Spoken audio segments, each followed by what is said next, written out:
আসসালামু আলাইকুম, শুভ সন্ধ্যা প্রিয় বিনিয়োগকারী ভাই বোনেরা। আশা করি সকলেই ভালো আছেন। আজ শনিবার 28শে ফেব্রুয়ারি। আজকে আমি আপনাদের সাথে 10টি স্টক নিয়ে আলোচনা করব। আশা করি গত দিনের যে স্টকগুলো নিয়ে আলোচনা করেছি সকলেই সেই আলোচনাগুলো খুব মনোযোগ সহকারে শ্রবণ করেছেন। আজকে আপনারা প্রথমেই দেখতে পাচ্ছেন যে আইএসএন আমি আপনাদের সাথে আলোচনা করব। আইটি সেক্টরে স্টকটি আমরা পূর্বে দেখেছিলাম যে ইয়ারলি হাই করেছিল 131-এ এবং এই জায়গাটাতে স্টকটির ভালো একটা গেম হয়েছিল এবং পরবর্তীতে স্টকটি একটা কারেকশন তৈরি করে এবং সেই কারেকশন থেকে প্রাইসটা 70 থেকে 80 এই জায়গাটা, অর্থাৎ ডিসেম্বরের শুরুতেই যদি বলি বা ডিসেম্বরের সেকেন্ড উইক থেকে যদি আপনারা দেখেন যে তার প্রাইসটা কিন্তু এই লেভেলে ছিল। তো পরবর্তীতে যখন স্টকটি তার যে ভলিউম ইনক্রিজ করে এবং সেই ভলিউমের সাথে সাথে তার প্রাইসটা বেড়ে যায়। বর্তমানে পাবলিক হোল্ডিং শেয়ার এই স্টকটির খুবই কম, মাত্র 71 লক্ষ শেয়ার রয়েছে। অন্যান্য ফান্ডামেন্টাল যদি বিবেচনা করেন তাহলে স্টকটি হয়তো আপনার কাছে সেইভাবে মনে হবে না যে বিনিয়োগের জন্য এটি খুব একটা ভালো জায়গায় রয়েছে। তবে আমি যদি আপনাদেরকে এতটুকু বলতে পারি যে প্রফিট নেওয়ার জন্য বা রিস্ক ম্যানেজমেন্ট বুঝে যদি কোনো স্টক আপনি বাই করতে চান সেক্ষেত্রে অবশ্যই আইএসএনটা আপনার জন্য। তো ইনফরমেশন সার্ভিস নেটওয়ার্ক এই লিমিটেড আইটি সেক্টরের আইএসএন আমরা পূর্বে দেখেছিলাম হিউজ হল্টেড ছিল এবং টানা সে প্রাইস অ্যাকশন করে। তো বর্তমান পরিস্থিতিতে স্টকটি আরএসআই ঊর্ধ্বমুখী রয়েছে, ভলিউমটাও পেয়েছে এবং আগামী দিনে আমরা স্টকটির আরও ভালো মুভমেন্ট ইনশাল্লাহ দেখতে পাবো। প্রাথমিকভাবে যদি স্টকটি আপনারা বাই করতে চান তাহলে আমি বলবো যে এন্ট্রি নেওয়ার জন্য স্টকটি যথেষ্ট ভালো একটা অবস্থায় রয়েছে। এই জায়গাতে আপনারা এন্ট্রি নিলে সহজেই একটা ভালো প্রফিট নেওয়ার সুযোগ থেকে যায়। তো আমার আলোচনা কারো স্টক বাই সেল করার জন্য মানে বাই সেল করার জন্য কখনোই নির্দেশ প্রদান করে না। আমি আপনাদের জিজ্ঞাসা থেকে মূলত আলোচনা করি, বাট আমি বলছি যে বাই করা যেতে পারে। তারপরেও আপনারা আপনাদের ভালো লাগার জায়গা থেকে স্টকটিতে সিদ্ধান্ত নেবেন যে বাই করা যায় কিনা। প্রাথমিকভাবে আমরা স্টকটি 108 এই জায়গাতে একটা প্রফিট দেখতে পাবো এবং 84-এ ইনশাল্লাহ আগামী দিনের ক্লোজ বা 93-তে ক্লোজ এই জায়গাটা আমরা স্টকটির সামনের সময়গুলো পাবো। তো আরএসআই ঊর্ধ্বমুখী রয়েছে, হিস্টোগ্রামের বার, এমএসিডি, মুভিং এভারেজ সবকিছু স্টকটির পক্ষে এখন কথা বলছে এবং আইটি সেক্টরের সর্বোপরি মুভমেন্ট রয়েছে। সুতরাং আপনারা অবশ্যই স্টক নিয়ে চিন্তা করতে পারেন, স্টকটি আগামী দিনে প্রফিটের জন্য প্রস্তুত। এরপরে আমরা ইনটেক নিয়ে একটু কথা বলবো।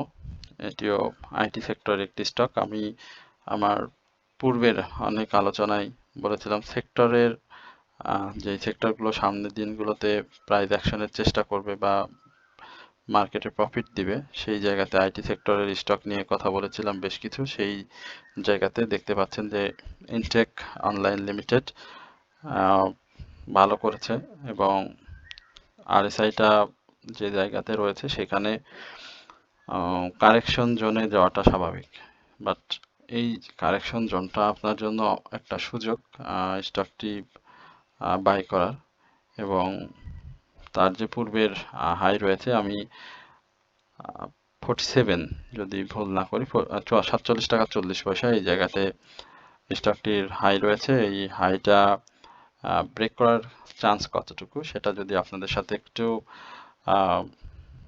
মানে আলোচনায় অংশ নিই তাহলে আমি বলবো যে এইবারের যে হাইটি রয়েছে সেটি ভাঙতে আমার মনে হয় খুব বেশি সময় নেবে না। এই স্টকটির 16 টাকা 20 পয়সা যখন ইয়ারলি লো ছিল বা 16 টাকা 20 পয়সা যখন ইয়ারলি ক্রিয়েট হয়, তখন অনেকেই এই স্টকটি মানে যখন গণহারে আর কি ডাউন ট্রেন্ড হয়, তখন অনেকেই সেল করে দেয়, এবং একটা সময় 18 টাকা যখন আসে, তখনও আহ, মানুষ ভয়ে স্টকটি সেল করে দেয়। কিন্তু আমাদের যে গ্রুপটি ছিল, এটি তো অনারিয়ামের মাধ্যমে না, সাধারণ গ্রুপ। তো সেই জায়গাতে আমি দেখেছিলাম কিছু কিছু বিনিয়োগকারী আমার কথা রেখেছিলেন, যে আমি বললাম, ভাই আহ, একটু অপেক্ষা করেন, যেহেতু পাবলিক হোল্ডিং শেয়ার খুব বেশি না, মার্কেট পরিস্থিতি এরকম সবসময় থাকবে না, একটা সময় গিয়ে দেখবেন এই স্টকগুলো ডাবল হয়ে যাবে, একটু যদি সময় দিতে পারেন। তো জানি না কেন কথা মিলে গেছে, ডাবলের থেকেও বেশি হয়ে গিয়েছে।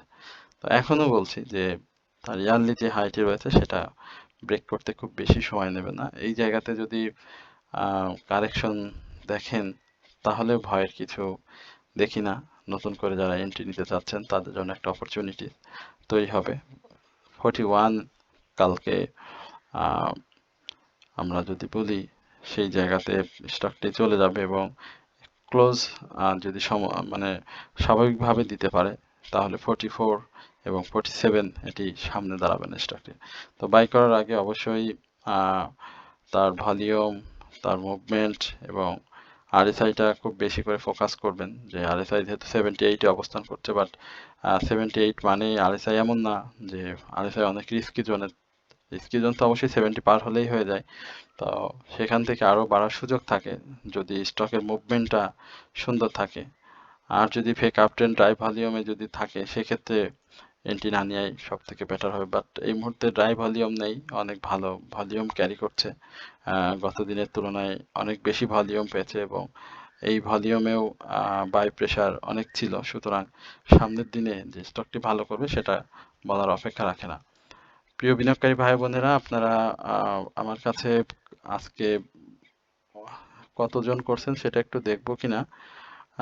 13, 11, 12, 13, 13, 14, 14, আমি একটু হোয়াটসঅ্যাপে স্ক্রল করছি যার কারণে গুনতেছি। 14, 15, 15, 15, 15 জন, 15 জন আহ, জিজ্ঞেস করেছেন যে ইরান ইসরায়েলের যুদ্ধের ব্যাপারটা নিয়ে। তো ইরান ইসরায়েলের যুদ্ধের ব্যাপারটা আগামীকালকে মার্কেটে কি ধরনের প্রভাব ফেলবে সে ব্যাপারে জানার জন্য আমি আপনাদেরকে একটু বলি যে মার্কেটের বর্তমান পরিস্থিতি যে অবস্থাতে রয়েছে, এই জায়গাতে মার্কেটের ঊর্ধ্বমুখী প্রবণতাটা সব থেকে বেশি, এবং আহ, আমরা জানি আমাদের মামুদের আহ, বেশ কিছু বিষয় থাকে সামনে, যারা সবসময় সুযোগ খোঁজেন। তো সেই সুযোগের একটা সদ্ব্যবহার হয়তো 1-2 বেলা করতে পারে, বাট সেটা শেয়ার আপনার কাছ থেকে নিয়ে নেওয়ার জন্য। কারণ আমার এই আলোচনা শুনেও অনেকেই তার পোর্টফোলিওতে রাখা যে শেয়ারগুলো রয়েছে তারা যে রেখে দেবে, ব্যাপারটা এরকম না। কালকে সেল প্রেশার থাকবে, এবং তারা শেয়ার বিক্রি করে যুদ্ধ থামানোর চেষ্টা করবে, ব্যাপারটা এরকম। তো যে নির্বাচন ছিল সেই নির্বাচন হয়ে গেছে, মার্কেটের ভালো একটা পরিস্থিতি তৈরি হয়েছে। গভর্নর সাহেব উনিও চলে গেছেন, মার্কেট আমরা ভালো পরিস্থিতি দেখতে পাচ্ছি। চেয়ারম্যানের যাবো যাবো ভাব একটা গর্জন, মানে নিউজ আমরা পাচ্ছি, তো যে কোনো মুহূর্তে সেটাও সামনে চলে আসবে। তো এই জায়গাগুলোতে মার্কেটের এখন আহ, ভালো অবস্থা তৈরি হবে। তো এখন যেটা তৈরি হয়েছে যুদ্ধ পরিস্থিতি, আহ, গত দিনও আফগানিস্তান পাকিস্তানের যুদ্ধ, এবং আজকে ইরান এবং ইসরায়েলি যুদ্ধের যে ব্যাপারটি সেটা সামনে এসেছে। তো সেই জায়গাতে মার্কেট কি পরিস্থিতি থাকবে সে ব্যাপারে অনেকেই খুব টেনশনে রয়েছেন, চিন্তিত রয়েছেন। সেই জায়গাতে আমি বলবো যে আপনাদের চিন্তাটা হয়তো খুব বেশি করতে হবে না, যেটা হবে সেটা তো হয়েই যাবে। তো এই জায়গাতে ইন্ডেক্সের ফোকাসটার থেকে স্টকের ফোকাসটা বেশি করেন, আর আপনার হাতে থাকা শেয়ার ভয় সেল না করে একটু হোল্ড করে রাখেন। সব সময় যে আমেরিকার এই ইরান ইসরায়েলের যুদ্ধ দিয়ে মার্কেট সবসময় খারাপ থাকবে ব্যাপারটা কিন্তু এরকম না। একটা সময় খারাপ থাকে, আবার পরবর্তীতে ভালো হয়। তো খারাপ সময়টা বেশি থাকে, তো সেই জায়গাতে যদি আমরা আরো বেশি খারাপ করার চেষ্টা করি তাহলে সেটা ভালো হবে না আমাদের জন্য। তো আমি বলবো যে মোট কথা আহ, যদি সে প্রভাব পড়বে, স্বাভাবিকভাবে প্রভাব পড়বে, তবে সেটা খুব বেশি প্রভাব এই মুহূর্তে পড়বে না, কারণ এই এই যুদ্ধটা সেকেন্ড টাইম আবার স্টার্ট হয়েছে। কারণ আমরা প্রথমে আহ, যখন রাশিয়া এবং ইউক্রেনের একটা যুদ্ধ দেখেছিলাম, সেই যুদ্ধটার কিন্তু একটা সময় প্রথম দিকে খারাপ হয়ে পরে কিন্তু আবার মার্কেট তার জায়গায় চলে আসে। তো এই জায়গাটাতেও এরকমই হবে, না একটু খারাপ থাকবে, বাট সেটা মামুদের কারণেই থাকবে। Then তারপরে আবার যখন ভালো হবে তখন আমরা মার্কেট আবার ভালো অবস্থায় ফিরে পাবো এবং অনেক ভালো জায়গায় দেখতে পাবো। সুতরাং এখানে হতাশ হওয়ার কিছু নেই। ড্যাফোডিল কম্পিউটার, প্রথমে আইটি সেক্টরে কয়েকটা স্টক নিয়ে আমার সম্ভাবনার কথা দেখেছে। ড্যাফোডিলটাও চমৎকার অবস্থানে রয়েছে। এর আগেও ড্যাফোডিল নিয়ে দুইবার কথা বলেছিলাম। 63 ড্যাফোডিলের প্রাথমিক একটা টার্গেট, এবং এই জায়গাতে আরএসআই কারেকশনের একটা চেষ্টা করবে। আরএসআই কারেকশন একটা চেষ্টা থাকবে, আরএসআই কারেকশন, তো কারেকশনটা প্রফিট নেওয়ার চেষ্টা করবেন এবং নতুন করে এন্ট্রি নিতেও পারবেন স্বাভাবিকভাবে। এবং ডাউন ট্রেন্ডে আমরা যে জায়গাতে দেখতে পাচ্ছি 60 টাকা, আমি বলবো যে 59 টাকা 90 পয়সা, এই জায়গাতে একটা ডাউন ট্রেন্ড ক্রিয়েট হবে এবং 63-তে ড্যাফোডিল কম্পিউটারে একটা ভালো প্রফিট হবে। তো এর আগেও সে প্রফিট দিয়েছে, মানে খুব অল্প সময়, ফেব্রুয়ারির এই সময়টাতে প্রায় 18-20 টাকার মতো একটা গ্যাপ তৈরি করছে। সুতরাং ড্যাফোডিলের পাবলিক হোল্ডিং শেয়ার সংখ্যা খুবই কম, নাম মাত্র অল্প কিছু শেয়ার নিয়ে হাতে রয়েছে, পাবলিকের হাতে। তো আশা করছি যে ড্যাফোডিলটা ভালো করবে। যদিও হিস্টোগ্রামের বারগুলো ধূসর এবং ছোট হয়ে আসছে, বাট এমএসিডি অরেঞ্জ এবং ব্লু রেখার যে পার্থক্য সেটা কিন্তু স্পষ্ট বিদ্যমান। সুতরাং এটা আপনারা দেখতে পারেন। এরপরে আমরা আমাদের নিয়মের বাইরে গিয়ে কয়েকটি স্টক নিয়ে আপনাদের সাথে কথা বলবো। তো সেই জায়গাতে আমরা প্রথমেই আহ, আলিপ নিয়ে, ছোট আলিপ, এই স্টকটি নিয়ে কথা বলতে চাই। আমার কাছে এই স্টকটি ভালো লাগছে। এই মুহূর্তে কেন যেন মনে হচ্ছে যে আলিপ যে ছোট ছোট মুভমেন্ট দিবে। তো আপনারা দেখেছেন যে বর্তমানে আলিপ ম্যানুফ্যাকচারিং কোম্পানির এই স্টকটির প্রাইস 4 টাকা 60 পয়সাতে অবস্থান করছে, এবং এই স্টকটির সুযোগ রয়েছে ভালো প্রাইস অ্যাকশনের। যদিও পাবলিক হোল্ডিং শেয়ার সংখ্যা অনেক বেশি, ইয়ারলি লো ছিল 3 টাকা 20 পয়সা, বর্তমান পরিস্থিতিতে স্টকটি 4 টাকা 60 পয়সায় অবস্থান করছে। যারা হাতে সময় রেখে একটু বিনিয়োগে প্রস্তুত বা অভ্যস্ত, তাদেরকে বলবো যে স্টকটি 4 টাকা এই 60 থেকে 80 পয়সা এই জায়গাটাতে ক্লোজ করলে আমরা কিন্তু 5 টাকা 70 পয়সা বা তার একটু যদি নিচে চিন্তা করি 5 টাকা 60 পয়সা বা 50 পয়সা এই লেভেলে দেখতে পাবো। তো একটা স্টক কিন্তু, এই ধরনের স্টক কিন্তু খুব চোখের আড়ালে বাড়ে, অর্থাৎ খুব বেশি মানুষের চোখে বাঁধে না, কারণ 10-20 পয়সার মতো প্রাইস অ্যাকশন হয় কারেকশন দিয়ে দিয়ে। সুতরাং ছোট স্টকগুলোর যদি আপনারা চিন্তা করেন সেই জায়গাতে অবশ্যই চিন্তা করতে পারেন এই আলিপটাকে। আলিপ আপনাদের 5 টাকা 50 থেকে 5 টাকা 60 পয়সা এই জায়গাটাতে একটা প্রফিট দিবে। তো এটা নোট করার কিছু নাই। আমি বলবো যে ছোট স্টকগুলোর মধ্যে আমি যে সম্ভাবনাগুলো দেখতে পাচ্ছি বা যেগুলো ভালো করতে পারে, অনেকের মধ্যে আমি দেখেছি যে ইদানিং এই ছোট স্টকগুলো নিয়ে আমার কাছে অনেক জিজ্ঞাসা। তো আমি সেটা খুঁজে খুঁজে বের করছি বা আপনাদের সুবিধার জন্যই এই আলোচনাগুলো। জাহিন স্পিনিং এর ব্যাপারটাও ঠিক সেম একই রকম। এটার আবার পাবলিক হোল্ডিং শেয়ার সংখ্যা খুবই কম। দেখেন প্রায় সেম প্যাটার্নে রয়েছে স্টকগুলো। আমরা বলবো যে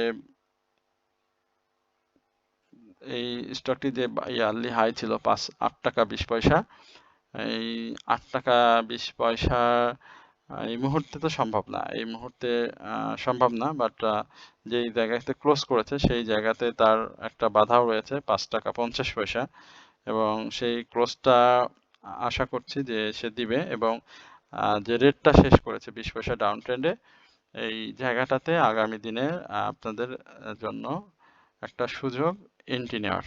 হ্যাঁ, আমি আবার বলছি, এই জায়গাটাতে আপনাদের এন্ট্রি নেওয়ার সুযোগ করে দিয়েছে, অর্থাৎ যারা এন্ট্রি নিতে পারবেন তাদের জন্য স্টকটি ভালো হবে। কারণ একটা দিন যদি আপনি এই প্রাইজে হল্টেড প্রাইজে পেয়ে যান, তাহলে কিন্তু আপনি একটা ভালো প্রফিট পাবেন। আর এই অল্প প্রাইজের স্টকগুলো তো আসলে অনেকেই অনেক ইউজ পরিমাণে বাই করে, এবং ভলিউমগুলো ড্রাই ভলিউম থেকে ছোট ছোট ভলিউম করার চেষ্টা করছে। তো সেই জায়গাতে আপনারা চেষ্টা করে দেখতে পারেন। আমি কাউকে জোর করছি না, যেহেতু জেড ক্যাটাগরির স্টক, অনেকের জেডের অনেক ছোট ছোট স্টক নিয়ে দীর্ঘমেয়াদী বিনিয়োগ প্ল্যান করে থাকেন। যদি দীর্ঘমেয়াদী বিনিয়োগ প্ল্যান থাকে বা 5-6 মাসের মধ্যে যদি ভালো প্ল্যান থাকে, সেক্ষেত্রে আমি বলবো যে ছোট ছোট স্টকগুলো সব থেকে এখন ভালো বিনিয়োগের একটি মাধ্যম, যদিও ক্যাটাগরি। এবং আমি আপনাদেরকে এটাও বলেছিলাম যে 10 টাকার নিচে কোনো শেয়ার থাকবে না।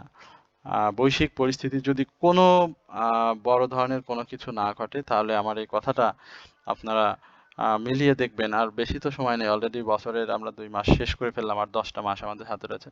অধিকাংশ শেয়ার ভালো যেই ফেস ভ্যালুতে ছিল সেই জায়গার কাছাকাছি অবস্থান করবে খুব তাড়াতাড়ি। মুভমেন্ট মার্কেটে যখন শুরু হবে, তখন দেখবেন যে স্টকগুলো অটোমেটিক্যালি 20 পয়সা, 50 পয়সা, 70 পয়সা, এভাবে আস্তে আস্তে ধাপে ধাপে বেড়ে তারা সেই জায়গাগুলোতে চলে যাবে। সুতরাং আপনারা যদি একটু সময় দিতে পারেন ভালো হবে। বিডি অটোকা আলোচনা করেছি, আবার আলোচনার খুব বেশি প্রয়োজন দেখছি না। ইয়ারলি হাই করেছে 153 টাকা। এই জায়গাতে কারেকশন ক্রিয়েট হবে। 123 টাকার এই লেভেলে আমাদের বাই ছিল, অনেকেই বাই করেছেন। এই ভিডিও অটোকা পাবলিক হোল্ডিং শেয়ার খুবই কম, অল্প কয়েক লক্ষ শেয়ার রয়েছে, মাত্র 27 লক্ষ। তো ভিডিও অটোকার্স যাদের রয়েছে তারা প্রফিট নিয়ে নিয়েছেন আশা করি। 161, হ্যাঁ, 161টা অনেকে ট্রাই করছেন, অনেকে ধরে রাখতে চাচ্ছেন 161-এ। তো দেখেন সেটা পান কিনা। বাট আমি বলবো যে মার্কেটের পরিস্থিতি বিবেচনায় অবশ্যই আপনারা প্রফিটটা নিয়ে নেবেন। প্রফিট নেওয়াটা সব থেকে বুদ্ধিমানের কাজ। এরপরে আমরা বীজ হ্যাচারি নিয়ে বীজ হ্যাচারি নিয়ে অনেকে জানতে চাচ্ছেন, বীজ হ্যাচারিটা নিয়ে একটু কথা বলো। বীজ হ্যাচারি ডাব্লু প্যাটার্নে রয়েছে। আর বীজের আগে একটু আমাদের অ্যাডভার্টাইজমেন্টটা একটু দিয়ে দিই। প্রিয় বিনিয়োগকারী ভাই বোনেরা, আপনারা সকলেই অবগত রয়েছেন যে আমরা পবিত্র ঈদ উল ফিতর এবং মাসব্যাপী আপনাদের সাথে বিভিন্ন সময় বিভিন্ন ওয়াচ লিস্টের মাধ্যমে আপনাদের সাথে অনারিয়াম নিয়ে সংযুক্ত রয়েছি। তো আমরা 3টি স্টক এর বিনিময়ে আপনাদেরকে ওয়াচ লিস্ট সরবরাহ করি, এবং সেখানে 3টি স্টক থাকে। বাই সেলে সহযোগিতা এবং মার্কেট পরিস্থিতি বিবেচনায় সর্বোপরি আপনাদেরকে প্রফিটের সুযোগ করে দেওয়া। তো সামনে পবিত্র ঈদ, আমরা মার্চ মাসে মাত্র 15 দিন মার্কেট খোলা পাবো। তো এই 15 দিনটা আমাদের জন্য অত্যন্ত ডিফিকাল্ট, এবং এই সময়গুলোতে আমরা আর একটা নতুন যুদ্ধের মুখোমুখি হয়েছি, যেটি আফগানিস্তান পাকিস্তানের। তো সেটা বাইরে যে চিন্তা করি, ইরান এবং ইসরায়েলের দ্বিতীয় যুদ্ধ একটা সূচনা হয়েছে। তো আমরা ইন্ডেক্সের ফোকাসটা তো অবশ্যই থাকে, বাট ইন্ডেক্সের বাইরে গিয়ে যেন আমরা স্টক ফোকাস করে যেন প্রফিটটা নিতে পারি, সেই লক্ষ্যে আমরা কাজ করছি। এবং সামান্য অনারিয়াম, নামমাত্র অনারিয়াম গ্রহণের মাধ্যমে আপনাদের সাথে এই বিজনেসটা আমরা করি। তো সেটি সম্পর্কে আপনারা হয়তো অনেকে অনেকবার শুনেছেন। আমরা ওয়াচ লিস্ট সর্ভের মাধ্যমে পোর্টফোলিও ম্যানেজমেন্টটা করে থাকি, বাই সেলের সহযোগিতায় স্টপ লস অ্যাডজাস্টমেন্ট, মার্কেট পূর্বাভাস, ফেক আপ ট্রেন্ডের বাই থেকে বিরত থাকা, এবং সর্বোপরি মার্কেটের যে সকল গোপন নিউজ থাকে বা আপনারা যেগুলো একটু পরে জানতে পারেন, সেই নিউজগুলো আপনাদের ব্যক্তিগতভাবে হোয়াটসঅ্যাপে দিয়ে থাকি। তো এই জন্যই আপনাদের কাছ থেকে অনারিয়ামটা নিয়ে থাকি। তো আপনারা যারা আমাদের সাথে সম্পৃক্ত হতে চান, সংযুক্ত হতে চান, আমাদের কমেন্ট সেকশনে একটি ইউটিউব চ্যানেলের নাম্বার পিন করে দেয়া থাকবে। সেই জায়গাতে আমরা আমাদের হোয়াটসঅ্যাপ নাম্বার রয়েছে, সেখানে যোগাযোগ করলে ব্যাপারে আরও বিস্তারিত আশা করি ভালোভাবে জানতে পারবেন। তো তার আগেও আমি আপনাদের একটু নাম্বারটা মুখে বলে দিই, 01768583897। এই নাম্বারটি আপনারা যোগাযোগ করবেন, আশা করি এ ব্যাপারে আরো জানতে পারবেন। 20,000-এর পজিশন ভালো দেখাচ্ছে, হ্যাঁ একটু ভালো দেখাচ্ছে, 37 এবং 37 এবং 41 এই জায়গাটায় আমি বলবো। তো সে খুব বেশি 41 45 41 রাইট। এই জায়গাটা দেখেন, এই জুনের এই জায়গাটা মার্ক করবেন, এই জায়গাটা মার্ক করেন এবং এই জায়গাটা মার্ক করেন। তার আমরা এই যে 37-এ একটা প্রফিটের সম্ভাবনা দেখছি এবং 41-এর একটা প্রফিটের সম্ভাবনা দেখছি। 20,000-ই যারা বাই করতে চান করতে পারেন, সমস্যা নেই, আলহামদুলিল্লাহ। আবার এটা নিয়ে বেশি বেশি আলহামদুলিল্লাহ বললেও সমস্যা, কারণ আমি না বললে আবার বলবো আটকে গেছি। তো যাই হোক, 20,000-ই সম্ভাবনা রয়েছে 37-এ এবং 41-এ। অল্প সময়ের মধ্যে একটা প্রফিটের সুযোগ পেয়ে যাবেন। আশা করি যে কেউ যদি বাই করতে চান করতে পারেন। ভলিউম পাচ্ছে, মোটামুটি অবস্থানগত দিক থেকে পূর্বের তুলনায় একটা ভালো জায়গায় অবস্থান করছে। এখান থেকে 41 পর্যন্ত আমরা একটা মুভমেন্ট প্রত্যাশা করছি। এরপরে আমরা খুব বেশি আর আলোচনা করব না, রহিমা ফুড নিয়ে একটু কথা বলতে চাই। রহিমা ফুডের ব্যাপারটা, রহিমা ফুড একটা প্রফিট দিয়েছে 146-এ, একটা প্রফিট টেকিং হয়েছে, সেখানে 149 হাই ছিল। সাইডওয়েজ মুভমেন্টটা ক্রিয়েট করবে, সাইডওয়েজ মুভমেন্টটা ক্রিয়েট করার অপরচুনিটি সব থেকে বেশি হয়েছে এখানে। যেহেতু একটা সাইডওয়েজ মুভমেন্ট ট্রাই করতেছে, সেখানে ঈদের আগে যেটা করবে যে একটা সাইডওয়েজ মুভমেন্ট ছোট্ট পরিসর নেবে ভাই। এখানে খুব দীর্ঘ সময় নিয়ে দেখতেছে তো রহিমা ফুডের ব্যাপারটা, এখানে ভালো মুভমেন্টের সম্ভাবনাটাই বেশি। এখানে ভালো মুভমেন্টের সম্ভাবনাটা খুবই বেশি। হাইটা যথেষ্ট ভালো করেছিল, সেখানে একটু কারেকশন মোডের তৈরি হয়েছে, কারেকশন মোডটা করবে ছোট করে, কারেকশন খুব বেশি বড় কারেকশন আসবে না। 140 138 এই জায়গাটাতে একটা কারেকশন থাকবে, কারেকশন থাকলে আবারও সে 149 এটাকে ব্রেক করে ফেলবে এবং খুব দ্রুত ব্রেক করে সে আবার ঊর্ধ্বমুখী প্রবণতায় ফিরে যাবে এবং সেই জায়গাতে 160 এই জায়গাতে টাচ করবে। যাদের কাছে আছে হোল্ড করেন, ঈদের আগে ভালো প্রফিটের একটা সম্ভাবনা রহিমা ফুডে থাকবে। আমি আবারও বলছি, ঈদের আগেই একটা ভালো সম্ভাবনা রহিমা ফুডের মধ্যে দেখতে পাচ্ছি, ভালো অবস্থাতে রয়েছে। বাই করলেও কোনো সমস্যা দেখছি না, এখানে বাই করা যায়, তবে কালকে রেট থাকলে সব থেকে ভালো হয় রহিমা ফুডের জন্য। কালকে যদি রেট থাকে, আবারও বলছি, কালকে যদি রেট থাকে রহিমা ফুডের জন্য ভালো এবং একটা বাই অপরচুনিটিস আপনারা পেয়ে যাবেন। না হলে এটা এখান থেকে মুভ করে যদি আবার 46-এ দেওয়া যদি ক্লোজ করে বা 49-এ যদি ক্লোজ করে, তাহলে কিন্তু আবার কারেকশন জোনটা চলে আসবে। সে কারেকশন জোনটা আবার একটু বড় পরিসরে হবে, সেখান থেকে আবার একটু সময় নেবে। তো যার কারণে বলছি, কালকে যদি রেট থাকে সেজন্য ভালো হবে, বায়ার নতুন করে এখানে ইনভলভ হবে এবং আপনারা যারা সাধারণ বিনিয়োগকারীরাও বিনিয়োগে এখানে প্রফিটের জন্য রহিমা ফুডে ঘোরাঘুরি করছেন, তাদের জন্য ভালো হবে। রহিমা ফুডের সার্বিক পরিস্থিতি যদি বলতে হয়, ভালো, আপ ট্রেন্ডে যাওয়ার জন্য চেষ্টা করছে। তো এই হচ্ছে আজকের আলোচনা। আশা করি আপনারা সকলেই ধৈর্য সহকারে আলোচনা করে শুনেছেন এবং আপনাদের সবার প্রতি বিনীত অনুরোধ থাকবে, অবশ্যই আমাদের চ্যানেলটি সাবস্ক্রাইব করবেন, কমেন্ট শেয়ারের মাধ্যমে আমাদের পাশে থেকে আমাদেরকে উৎসাহিত করবেন। বিরূপ মন্তব্য যাদের ইচ্ছা হয় তারাও করতে পারবেন, সমস্যা নেই, এটা উন্মুক্ত একটা প্লেস। তো সকলে ভালো থাকবেন, সুস্থ থাকবেন, এই প্রত্যাশায় আজকের আলোচনা এখানে শেষ করছি। আসসালামু আলাইকুম ওয়া রাহমাতুল্লাহি ওয়া বারাকাতুহু।